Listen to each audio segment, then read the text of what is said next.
Hello and a happy Thursday to each of you. Welcome to Vital Healing. This is my channel. For those of you that are new, my name is Dr. Candida Schwartz. I'm a naturopathic doctor as well as an intuitive healer. And for those of you that are familiar with my channel, thank you for your continued support.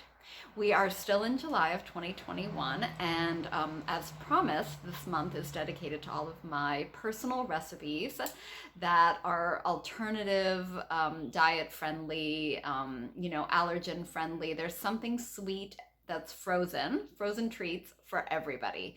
So today I am going to focus on, I actually tried to videotape me making these two bases. One is my coffee caramel crunch ice cream. Another one is my chocolate sorbet. And I actually videotaped me putting it all together, but I just don't have the production and the lighting, and I just don't, it was kind of a disaster. It was a lot of this, like a lot of my back and me like at the stove. I'm just not set up for it. So like, subscribe, and share, and maybe we can get this video, this channel, more popular, and then I can actually hire somebody to help me do that, because I'd actually love to show you. So instead, I just wanted to show you the basis and talk about the ingredients, and all the recipe links will be below. So, okay, so the first one that I wanted to talk about is my coffee almond crunch. This is the base. Look at that yumminess. It's already like yummy as it is.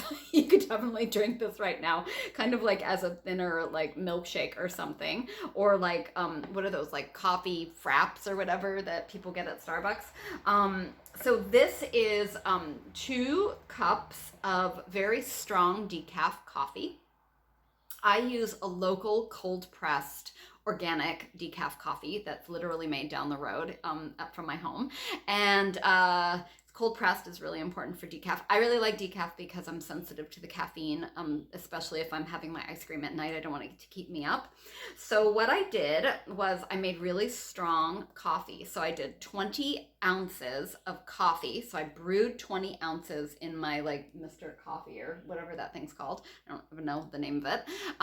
And I did 4 tablespoons for the 20 ounces of water, and I cooked it on, like I brewed it on bold, so it was very, very rich coffee. Normally if I would drink that coffee, I would do 2 scoops. And I like a pretty strong cup of coffee in the morning. So what I did was I took that 2 cups of hot water, hot coffee, and then I had 2 cups of slightly toasted cashews. And then I put the cashews in the hot coffee along with, let's see, I think it was a teaspoon of decaf Segafredo instant coffee. I put that in there also. And I also put in 2 chopped fresh medjool dates. And I let all of that soak in the refrigerator overnight. Then I took that, put it in my Vitamix or any high-powered blender. You need a good high-powered blender for something like this. And then I added 1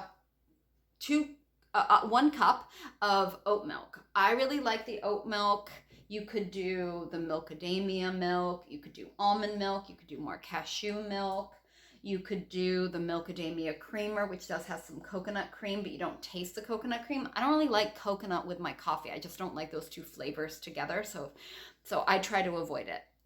But you could do a tin of the, coconut milk in the tin. You could do that too.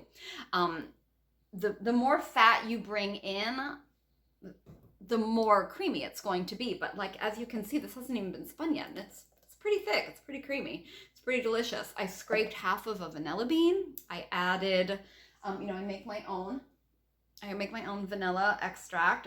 So I scrape the beans and then I just add them to my gluten-free Everclear, and I just keep rotating that. I put a teaspoon of the extract also in this, and a 1/4 teaspoon of salt, and a half a tablespoon of maple syrup. You could do local honey. It would taste good. I just like coffee with maple. Think pancakes or French toast and coffee in the morning. I just prefer it to the honey, but you could certainly do whatever you like, okay? And then I just gave it a good blend, and then I put it in the freezer, and I let it chill. So then for the caramel aspect of it, where is my caramel? Here it is. For my caramel, I had to make it yesterday. The recipe will be below. It's kind of a long process, but look at this ooey gooey yummy caramel. This is coconut milk reduced with some water and coconut sugar, and then some salt, sea salt, and some vanilla extract. And then you let it sit in the refrigerator. And if you keep it in a sealed container, it is good for like 2 weeks. And it's so good. So after I make my base, I'm gonna swirl this in. Yum. Okay. And then as for the crunch, you can do whatever you'd like, but I really like this. And what I did was I took almond slivers, and like the little hippie, you know, like fruit juice sweetened or honey sweetened Rice Krispies or whatever they're called, Rice Puffs, I think they're called. I mean, Rice Krispies is a trademark. And what I did was I toasted them with a little spray, like a couple of sprays of oil. I use these sprays for all of my baking. Like, you know, when you're baking a cake, you spray the bottom of it with like those aerosol cans. You know, they're expensive and they're not good for the environment, and they're just kind of wasteful, and you don't really have a lot of control over what oil you put in. So I do my high oil grapeseed oil. And so I just sprayed it, and then I threw it in the oven at 375 for about 6 or 7 minutes, and I just lightly toasted it. And then I melted chocolate. I melted unsweetened chocolate with coconut sugar, maple syrup, and some coconut oil, refined coconut oil, because again, I don't want to add any of that coconutty flavor. So if you use unrefined coconut oil, you're going to add that coconut flavor, but the refined coconut oil doesn't taste like coconut. So I melted all of that. I put it on my Silpat. You really need a Silpat if you're going to do any kind of baking. They're just a no-brainer. Parchment paper is expensive. It's paper. It's wasteful. So I spread my chocolate, and then I took my toasted yumminess, and I just patted it down. And then I sprinkled a little bit more sea salt and a little bit more coconut sugar on top. And then I stuck it in the refrigerator to cool and set. And here it is. And so I will chop this up. And then once everything's spun, once the coffee ice cream is spun, and I do the swirl of the caramel, then I'm going to chop this up. I'll have this chopped up, and I'll just put it on top, and then I'll decorate with it. Yum. All I can say, yum. This tastes really good with it also. And what this is my chocolate sorbet base. Yum, yum, yum. I love sorbet. But when I go to a store, like, you know, like an ice cream parlor or whatever, typically the sorbets are fruity, which is fine. That could be really tasty, but they're always way too sweet for me. And I really miss having something chocolatey or even coconutty. Like, I really like a coconut sorbet. I really like an almond sorbet. I really like a nutty sorbet. And I really love a dark chocolate sorbet. And this is dark chocolatey. What this is 2 cups. You can use water. I've done it with water, but I prefer the oat milk. I just think it makes it a little creamier, a little bit more like a fudgesicle sorbet. That's what it tastes like. But the water works really well too. It's 2 cups of the water, and then 3/4 of a cup of cacao or cocoa powder, as high a grade as you can get, like the best kind that you can afford or have access to. And then I did 1 cup of sweetener. You can do whatever sweetener you want. Liquid, powdered, you could do a keto friendly. I really like a 1/2 cup of coconut sugar because it brings in kind of that caramel flavor, and maple syrup. I don't like to do honey in this one because you're gonna boil this mixture, and I don't like to cook my honey. You could use coconut nectar, you could use agave, you could use brown rice syrup, you could use date sweetener, whatever you like. And then a pinch of, so 1/4 teaspoon of sea salt. And I just let this, you know, I whisked it on like medium heat, let it simmer for about a minute, and then let it cool. And it becomes this really nice kind of like chocolatey, syrupy, again, yumminess. Other things you could do, you could put a little bit of decaf coffee ground really fine. You could put that in there. You could do instant coffee. You could do coffee extract. Coffee and chocolate always work really well together because they bring out each other's flavors. So you could do that too. And then you just get it cool. And so that all being said, with both of these, I just kind of want to do these together just to make it clear. For either one of these, you could add a tablespoon or two of some kind of alcohol, a flavor alcohol or an unflavored alcohol like an Everclear or a vodka or whatever, as long as it's gluten-free, or a yummy flavor like a Frangelico or an amaretto or a really good bourbon. And what that's going to do is the alcohol is going to make it creamier, because alcohol doesn't freeze.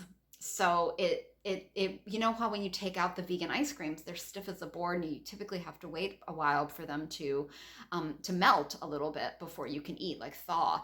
This just ensures that creaminess. It just makes for a nicer texture. If you want, you don't have to. For this one, you could add a couple of tablespoons of cocoa powder. That would make it yummy, and it would bring out the coffee flavor. For this one, you could add a little coffee to bring out the chocolate flavor. So they work together, but those are just optional things. And then once this was cooled, I added a teaspoon of the vanilla extract.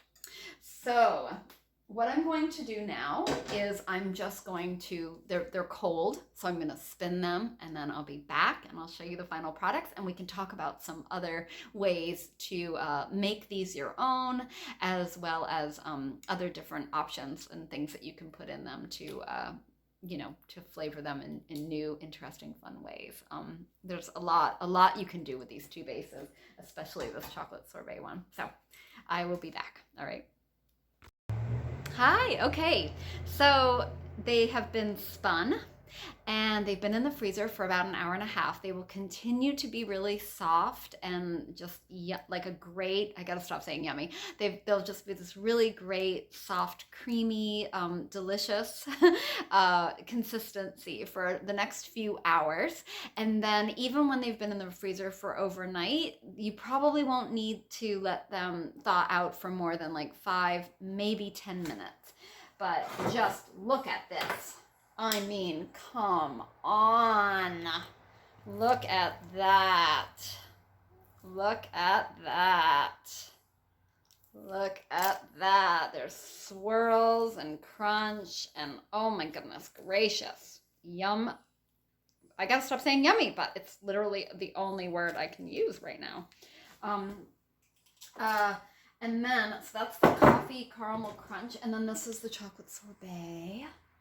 Isn't this beautiful? I guess I should use another, but look at that. Look at that. How good is that looking? I mean, come on. I'm really laying it on thick here right now, aren't I? I'm not going to go crazy because I'm going to enjoy this with my husband tonight for after dinner. But let's see. This coffee is so creamy. It is so rich. It's such a good coffee flavor. It's got the right amount of sweetness, the caramel swirl, the crunch, and then the chocolate. It's so refreshing. It's just got that really great, just kind of melty. The chocolate is gonna melt before the coffee one.